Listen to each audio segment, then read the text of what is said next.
Šta misliš, što je to što najviše šteti čovječanstvu, a u potpunosti se može izbjeći? Prvo se trebalo zapitati šta je to uopće što šteti čovječanstvu. Jel ti misliš da išta trenutno u 21. stoljeću šteti čovječanstvu, neki ljudski postupci?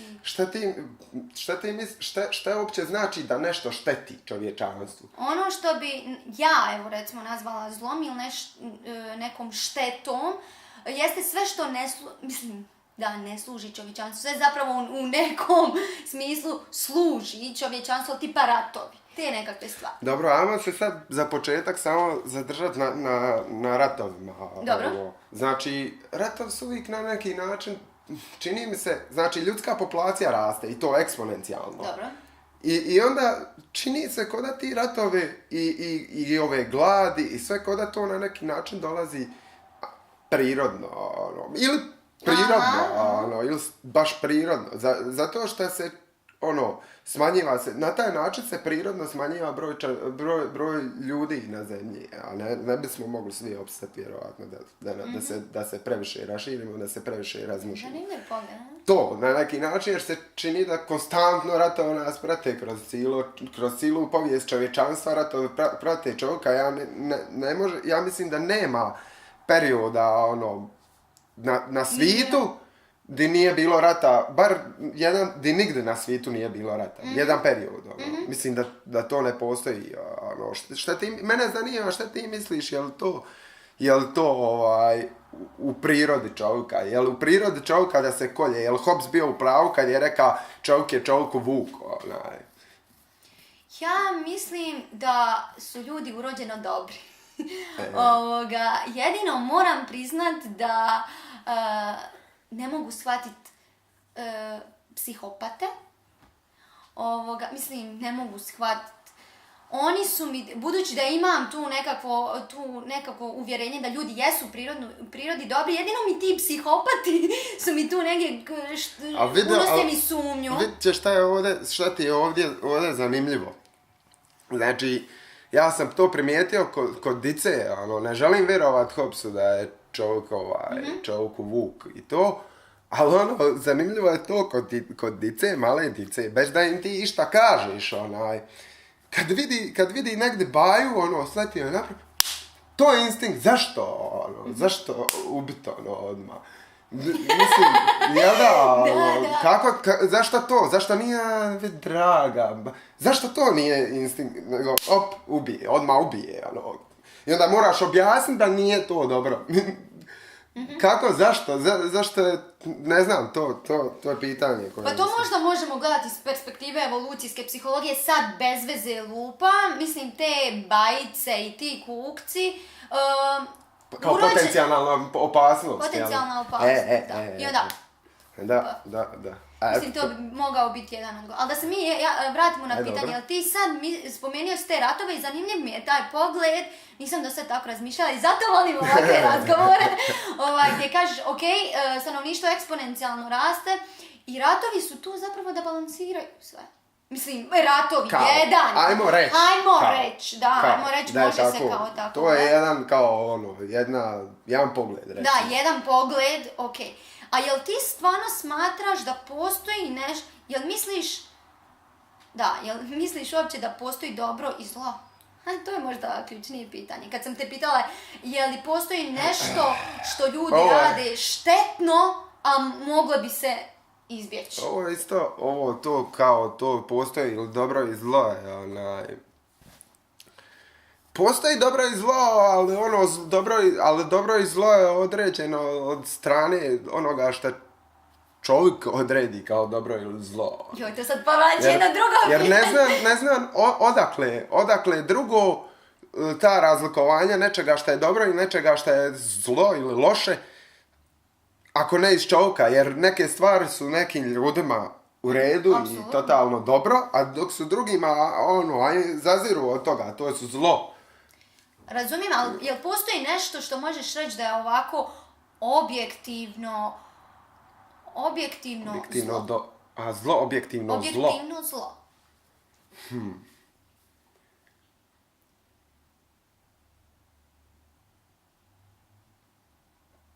To je teško pitanje, jer Tako postavljamo. ček,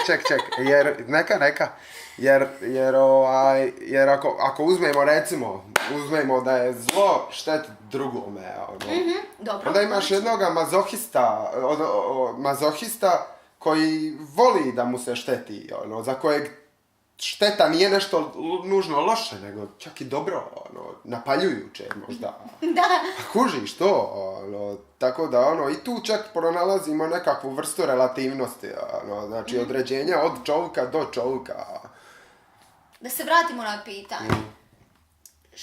Znaš li odgovor ili ne znaš, ili bi mogao dati neki približan odgovor? Što je to što najviše šteti čovječanstvu, a u potpunosti se može izbjeći? Uzmi si vremena, gle, možda... Šta to šteti čovjek? Daj mi neki clue, šta se šteti čovječanstvu, šta... Ubiti drugog čovjeka. Šta se ubijamo, šta? Prirodne katastrofe, kako se zove? Pa dobro, no to ne možeš da... vidiš, to je klimatsko nešto... zatopljenje, recimo, onda ne znam, šta je? Evo, odlična stvar. Klimatsko, globalno zatopljenje. Mislim, mi utječemo na to. Pa evo, znači, dobro, si... Pa ne znam šta, koliko to šteti čovječanstvu, koliko će to uopće moći šta napraviti čovječanstvu. Evo, jako... Jer čovječanstvo se tako brzo razvija da, mislim da će ga zaobići sve te katastrofe. Mislim da čovjek to može sve zaobići. Mislim da se čovjek zapravo nema previše šta bojati. Jedino je to što jedino je to kao što ljudi spominju da bi moglo doći do nuklearnih katastrofa, ali ni to se neće dogoditi jer to nikome nije u interesu. Pa onda dobro, ajde neki spominju da se pojavi neki luđak, pa da, dobro, ne znam, ne vjerujem da sad, To mi je, sad tu dolazim ja kod psihologa. Recimo, možemo promijeniti način na koji odgajamo djecu. Sigurno, odgoj i obrazovanje je u stvari najbitnija stvar ako ćemo nešto mijenjati u svijetu, ako želimo nešto mijenjati u svijetu, ako nam svijet nije baš dobro mjesto i šta ja znam, ako ga želimo mijenjati na bilo koji način, na lošije ili na bolje, svejedno je kako, naravno da ćemo početi od osnove, znači od djece. Sad jedno pitanje. Što je istina? Postoji li apsolutna istina bez obzira tko je razmatra? Mislim, ti govori svoje... Znači, postoji li nešto što je objektivna istina? Što ti misliš? Polako.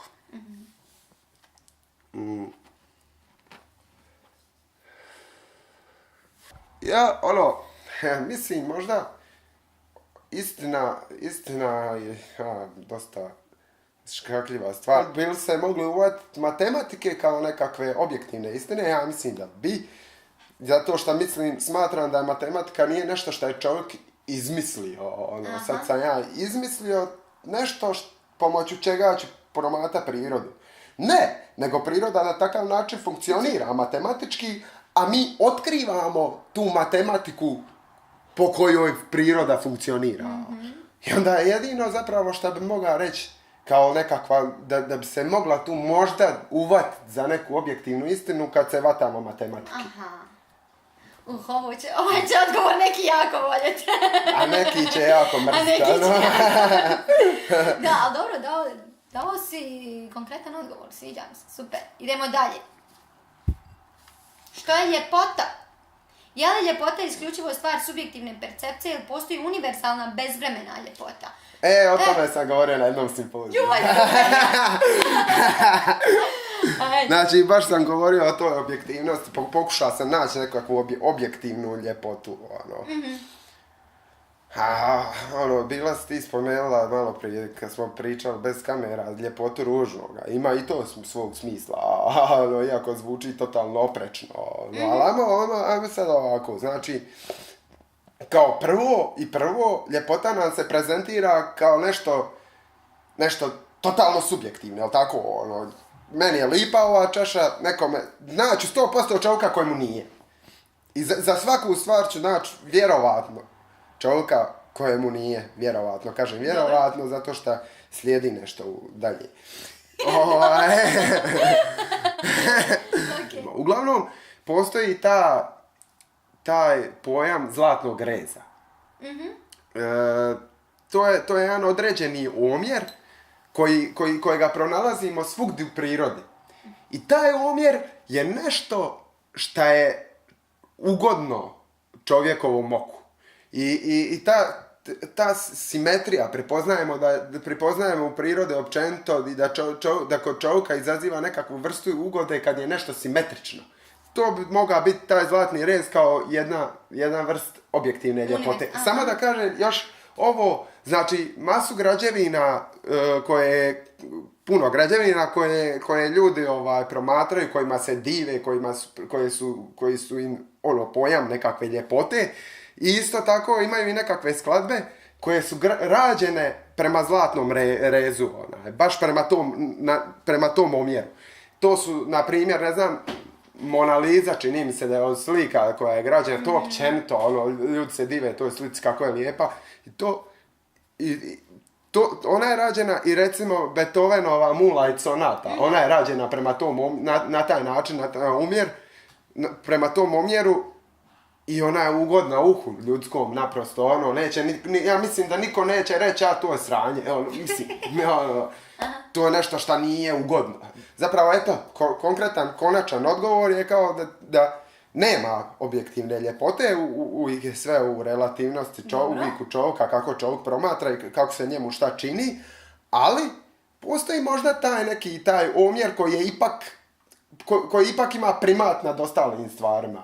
Tu negdje možemo možda naći tu objekciju, objektivnost. Tu se apsolutno slažem jer ja imam isto takav pogled. Svi govore, ljepota je u oku promatrača, ali recimo dok sam proučavala socijalnu psihologiju, jedan dio tog što sam proučavala bila je i međuosobna privlačnost i postavljalo se pitanje postoji li kroz kulturalno gledano nešto što je ljudima univerzalno lijepo glede ljudskog tijela. I onda su baš spomenuli tu simetričnost. Ljudi vole, odnosno privlačni su im bez obzira o kojoj se kulturi radilo, ljudi koji imaju simetrično lice. Sad se postavlja pitanje zašto? I onda tu dolazi evolucijska psihologija koja kaže da ti vidiš osobu koja je simetrično građena, imaš osjećaj da je ona, nešto ti instinktivno govori da je ona zdrava, da je ona sposobna, nemam pojma, da rodi zdravu djecu i šta, odnosno stvori potomke nekakve i tako. Dobro, ali to baš i nije odgovor. Ali zašto baš zašto baš simetrija odražava to nešto da će bolje... Da, nužno ne mora. Zašto neko, može biti neko totalno nesimetričan, a plodan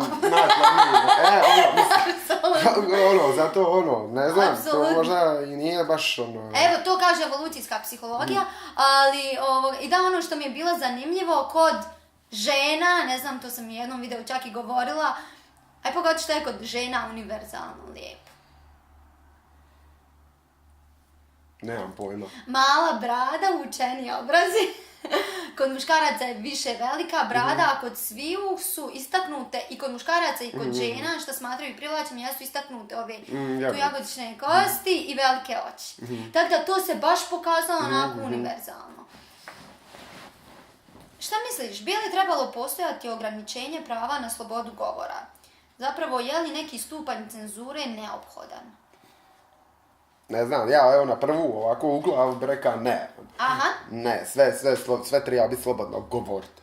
Dobro. A šta, ali onda s druge strane, kad počnemo malo dublje razmišljati tim govorom, može li se tim govorom, ne znam, nekoga, kako bi rekao, nekoga povrijediti. I onda je to diskutabilno, ali jer poanta u tome, ako bi pazili na to da ne uvrijedimo nikoga s onim šta ćemo govoriti, onda bi se svelo na jako mali, određen, kao I vokabular, i raspon tema i sve što. Govora, zato što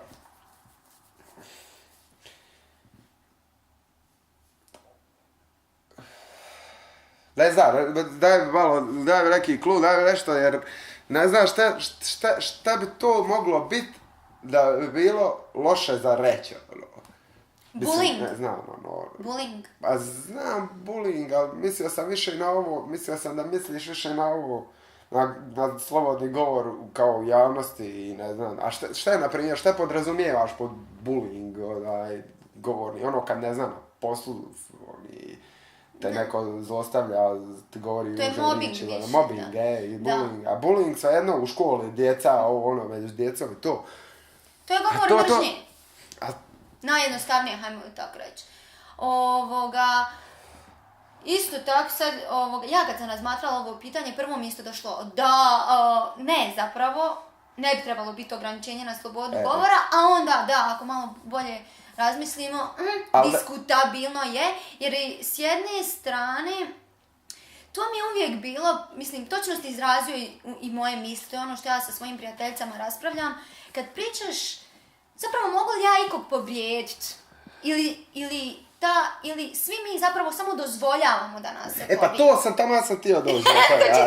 Tamo je to bilo na pameti, to da u stvari, da bi manje trebalo ograničavati ljudima ono šta će govoriti, a više ljude učiti da se ne obaziru na ono šta drugi govore. Super, ali je još jedna važna stvar. To sam isto s jednim prijateljem razgovarala. Uvijek sam mislila, ja sam odgovorna za ono što ja kažem. A to kako ćeš ti to shvatiti, ne mogu ja odgovornost za tebe preuzeti. A s druge strane, ovisi kojoj se publici obraćaš.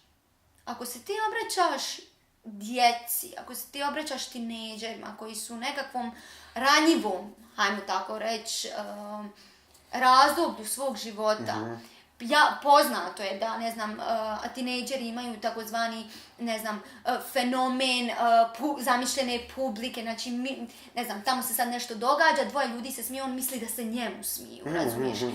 A pogotovo kad dođeš i kad mu eksplicitno nešto kažeš, to ipak utječe na njihovo samopoštovanje. Jasno. Super si rekao, trebamo odgajati djecu na način da im kažemo, da ih učimo kako izgraditi samopoštovanje neovisno o tome šta će drugi reći. Ali ne možeš to uvijek kontrolirati. Ima djece koja potiču iz izvrsnih obitelji, gdje se poticala izgradnja zdravog samopoštovanja, ali postoje ti nekakvi čimbenici, mi kažemo u mezosustavu, makrosustavu čovjeka, koji utječu na dijete bez obzira na to što im oni primarni skrbnici što im pružaju i ljubavi i svega. Tako da, ja tu ne bi mogla reći definitivno da ili definitivno ne, ali mislim da, ne znam, celebrity trebaju imati nekakvu odgovornost za ono što daju van, jer trebaju uzeti u obzir, kojoj se ja publici obraćam. Jer kužiš ti sa jednom svojom pjesmom, ne znam, utječe. Možeš navesti nekoga da se ubije. Sad je pitanje da li ga ti navodiš, ako to, da. A možeš biti okidač. I želiš li biti okidač? Ili je to... Ne mogu ja paziti na to šta će nekome biti okidač. Može biti bilo šta, mogu uzeti kroki jer mu je jednom davno mu je neko nanio groznu bol dok je jeo kroki, ja uzmem, pojedem kroki i on poludi i kužiš. A znaš što mislim da je najvažnije tu? Koja je namjera? Koja je namjera? Ti sad da uzmeš taj krok i sigurno ti nije namjera da se neko ubije. A kad ti ideš vrijeđat nekoga, koja je tebi namjera iza toga? To ima to smisla, ali šta ti misliš mene zanima sad, šta ti misliš o onoj rečenici put do pakla je poprovčan dobrim namjerama. Znači, čitaš mi misl. To je sad pitanje, to je čak jedno od pitanja, kad prosuđujemo zapravo je li neko djelo moralno ili nije, trebamo li uzeti u obzir njegove namjere ili posljedice tog djelovanja. A ne znam, ja sam odgajana i rezoniram s tim da se treba gledati namjera u čovjeku. Ali opet sve je relativno, Ne, ali reći ti, boli briga nekog oštećenog za tvoju namjeru. Šta si ti imala dobru namjeru. Apsolutno. Ti si meni naštetila, šta sad? Iako ta osoba koja je naštećena ne bi trebala u stvari gledati na način ti si meni naštetio i baš me briga šta ti misliš. Ne, nego treba shvatiti. Pazi, nisam ti namjerno naštetiti, nisam ti htio naštetiti. Zašto pobogu bi i tio naštetiti tebe, mislim. Ali dobro, ima ljudi koji bi zato pobogu tili naštetiti, koji misle da zapravo služe nekom drugom dobru, a to njihovo dobro je, ne znam, možda pristjecanje šta više materijalnoga, pa će to učiniti na uštrb masu ljudi, ali to je njegovo dobro i on radi u svrhu tog svog dobra. On će za mene, za tebe možda biti loš čovjek, možda će i za sebe, ali ne, vjerovatno za sebe, ne znam, to je zanimljivo, je li to zanimljivo? Jel zli ljudi za sebe misle da su zli? To je zanimljivo. Vjerojatno, mislim da ne misli. Mislim da svako radi najbolje što zna. Znači, svak zapravo radi dobro, a to što se nekome to dobro očituje kao zlo, u očima nekoga ko promatra se očituje to njegovo dobro, jer on je terorista, ali on radi dobro, on će razniti masu Amerikanaca i to je super, jer su Amerikanci ugnjetavači njegovog naroda i treba ih razniti sve, on tako gleda, i to je njemu dobro, ako je sudac da odredi šta je dobro, šta nije, to nema sudca, određuje on, određuje ja, i tu dolazimo do toga, kako zapravo dolazimo do toga da većina u stvari određuje neki obrazac opći. Dobro, sad, ali ne bi ti ulaziti teme, neki ljudi ne smela, i to ćeš izviti. Nemoj me s Aristotelom, ovo ćemo priskočiti. Jel voliš Aristotela? Svejedno mi je, uživljenja u okolinu, kako bi postigli...